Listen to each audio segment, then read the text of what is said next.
नमस्कार सम्पूर्णलाई म विपुल कुशवाहा र हाल म अहिले आइपुगेको छु हाम्रो यसै हरियो नगरपालिका वार्ड नम्बर 8 मा रहेको वनबाटिका जुन हाम्रो ठ्याक्कै हाइवे को जुन कृष्ण मन्दिर छ त्यहाँबाट हाम्रो प्रवेशद्वार छ हाम्रो यो वनबाटिका आउने स्थानमा 4 किलोमिटर भित्र हामी आयो भने हामी चुरे रेन्जतिर हामी आयौँ भनेदेखि हामी यस स्थानमा पुग्न सक्छौँ। हजुरहरूले यो भिडियोको मार्फतबाट हजुरहरूले हेर्न सक्नुहुनेछ। हामी चाहिँ अहिले चुरे रेन्जको नजिकमा आइपुगेको छौँ जुन ठाउँमा चाहिँ हाम्रो वनबाटिका रहेको छ। त्यस स्थानको म तपाईँहरूलाई चाहिँ केही दृश्यहरू म देखाउने नै छु। यो एउटा हाम्रो हरियो नगरपालिका वडा नम्बर 8 मा रहेको जुन पर्यटकीय स्थल छ जुन वनबाटिका नामले चाहिँ चिनिन्छ, जुन प्राकृतिक सुन्दरताले चाहिँ भरपूर्ण भएको एउटा स्थान पनि हो जुन म तपाईँहरूलाई चाहिँ देखाउने नै छु। तपाईँहरूले चाहिँ हेर्न सक्नुहुन्छ चारैतिर हरियाली छ, हाम्रो चुरे रेन्ज छ, त्यो दृश्यहरू तपाईँले चाहिँ यो भिडियोको मार्फतबाट हेर्दै हुनुहुन्छ। र त्यसैगरी अहिले चाहिँ हामी वनबाटिकाको प्रवेशद्वारनिर आइपुगेको छौँ। यहाँ तपाईँहरूले चाहिँ यो भिडियोको मार्फतबाट हेर्दै हुनुहुन्छ, यहाँ वनबाटिका लेखेको छ। र त्यसैगरी यहाँनिर हाम्रो मानव सेवा आश्रम जाने यो बाटो पनि हो र त्यसरी हाम्रो कैलाशपुरी मन्दिरको बाटोहरू पनि तपाईँहरूले चाहिँ हेर्दै हुनुहुन्छ। अब चाहिँ हामी तपाईँहरूलाई चाहिँ यो प्रवेशद्वारबाट चाहिँ हाम्रो वनबाटिका चाहिँ कस्तो छ भनेर चाहिँ हामी चाहिँ यो प्रवेशद्वारको मार्गबाट चाहिँ हामी वनबाटिकाभित्र प्रवेश गर्नेछौँ। तपाईँहरूले चाहिँ यो वनबाटिका कस्तो छ, कतिको सुन्दरता छ भन्ने कुरा चाहिँ हामी यो भिडियोको मार्फतबाट देखाउने नै छौँ हजुरहरूलाई। र अहिले हामी प्रवेश द्वारको मार्गबाट अहिले हामी भित्र वनबाटिकाभित्र प्रवेश गरिरहेको छौँ। जुन तपाईँहरूले चाहिँ दृश्यहरू हेर्दै हुनुहुन्छ, जुन बोटहरू सानो सानो बोटहरू छ, बोटहरूलाई चाहिँ यसरी कलर गरेर चाहिँ सजाइएको छ। अझै यसमा चाहिँ अझै पहिलाभन्दा विकास अझै भइरहेको छ र यसमा हाम्रो स्थानीय सरकारले अझै पनि ध्यान पुर्याएर चाहिँ यसमा चाहिँ अझै पनि केही कुराहरू अझै पनि विकास कसरी चाहिँ बाहिरी पर्यटकहरूलाई पनि यस स्थानमा भित्राउन सकिन्छ। यो हाम्रो हरियो नगरपालिकाको चुरे रेन्ज छेउमा रहेको जुन प्राकृतिक सुन्दरता छ त्यसलाई हामीले चाहिँ झल्काउन सकौँ, सम्पूर्णको अगाडि देखाउन सकौँ भनेर चाहिँ अझै ध्यान पुर्याइदिनु भने हाम्रो यस स्थानको लागि र हरिनगरको पर्यटक क्षेत्रको लागि एकदमै धेरै राम्रो हुनेछ जस्तो लाग्छ मलाई। जस्तै तपाईँहरूले चाहिँ यहाँबाट देख्न सक्नुहुन्छ, यहाँ हाम्रो टावर पनि छ, जुन टावरबाट चाहिँ कस्तो दृश्य आउँछ भन्ने कुरा म तपाईँहरूले चाहिँ यसै भिडियोमा देखाउने नै छु। तपाईँहरूले चाहिँ भिडियोको मार्फतबाट हेर्नु नै सक्नुहुनेछ। र त्यसै गरी म फेरि पनि अगाडि बढिरहेको छु र हामी यो चुरे रेन्जको छेउमा रहेको जुन यो प्राकृतिक सुन्दरताको यो जुन वनबाटिका भनेर नाम दिएको छ यस स्थानमा चाहिँ यसरी रमाउन पाउँदा, यसरी आफ्नो प्राकृतिक सुन्दरतालाई हेरेर आफूलाई चाहिँ एउटा म एकदम धेरै राम्रो ठानिरहेको छु। मलाई चाहिँ एकदम धेरै राम्रो पनि लागिरहेको छ यस स्थानमा आइसकेपछि। मलाई एकदम कुल भएको जस्तो महसुस भइरहेको छ, एकदम शान्त चराचुरुङ्गीहरूको आवाजसँगै यस स्थानमा घुम्न पाउँदाखेरि चाहिँ मलाई एकदम धेरै राम्रो महसुस भइरहेको छ। कृपया तपाईँहरू पनि समय मिलाएर चाहिँ एकचोटि भ्रमण गर्नको लागि यस स्थानमा आउनु होला। जस्तै तपाईँहरूले हेर्न सक्नुहुन्छ यहाँनिर जुन हाम्रो बोटहरूलाई चाहिँ कसरी चाहिँ मिलाएर यो हाम्रो चाहिँ यसरी बस्ने ठाउँहरू बनाएको छ। यो बोटहरूको जरामा चाहिँ यसरी कलर गरेर तपाईँहरूले चाहिँ भिडियोको मार्फतबाट हेर्न सक्नुहुनेछ कस्तो मजाले सजाएको छ है। र त्यसपछि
यहाँबाट चाहिँ अब हामी यो टावर माथिबाट चाहिँ कस्तो दृश्य यहाँ यस स्थानको देखिन्छ भन्ने कुरा चाहिँ हामी तपाईँलाई चाहिँ देखाउने नै छौँ।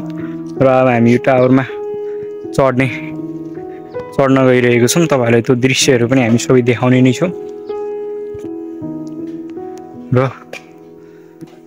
तपाईँहरूले के हेर्न सक्नुहुन्छ कस्तो दृश्य देखिरहेको छ। चढ्दाखेरि नै पुरै चारैतिरबाट हामीले यस्तो खालको दृश्य देखिरहेको छौँ। र फाइनली हामी यसको माथिल्लो भागमा आइपुगेको छौँ। तपाईँले हेर्न सक्नुहुन्छ यो बोटमा चाहिँ ठुलो बोट छ।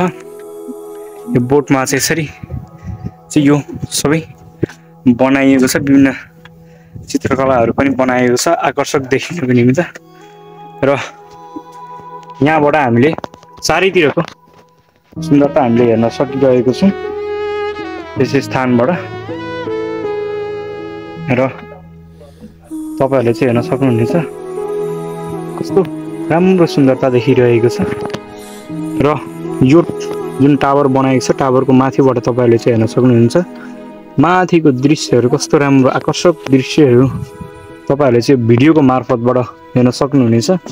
कस्तो राम्रो जुन हाम्रो चुरे रेन्ज रहेको छ यस स्थानको यो चुरे रेन्जको तपाईँहरूले चाहिँ दृश्य हेर्न सक्नुहुनेछ यहाँबाट। र यही चुरे रेन्जमा माथि हाम्रो कैलाशपुरी भन्ने जुन एउटा मन्दिर छ त्यो मन्दिरको दृश्य हामी अर्को पटक हामी तपाईँहरूलाई देखाउने नै छौँ। यो मन्दिरको दृश्य हामी तपाईँलाई देखाउने नै छौँ। र अहिलेको लागि हामी तपाईँहरूलाई चाहिँ अब चाहिँ हामी तल झर्न गइरहेको छौँ। हस् त अब हामी तल यस स्थानबाट तल झर्न गइरहेको छौँ।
मन गर्ने प्रयास गरिदिनुको लागि हजुरलाई चाहिँ म अनुरोध गर्दछु। र यस स्थानमा तपाईँले चाहिँ हेर्न सक्नुहुन्छ पुरै प्राकृतिक सुन्दरताले साथसाथै चाहिँ तपाईँले यस स्थानमा आइसके पश्चात चाहिँ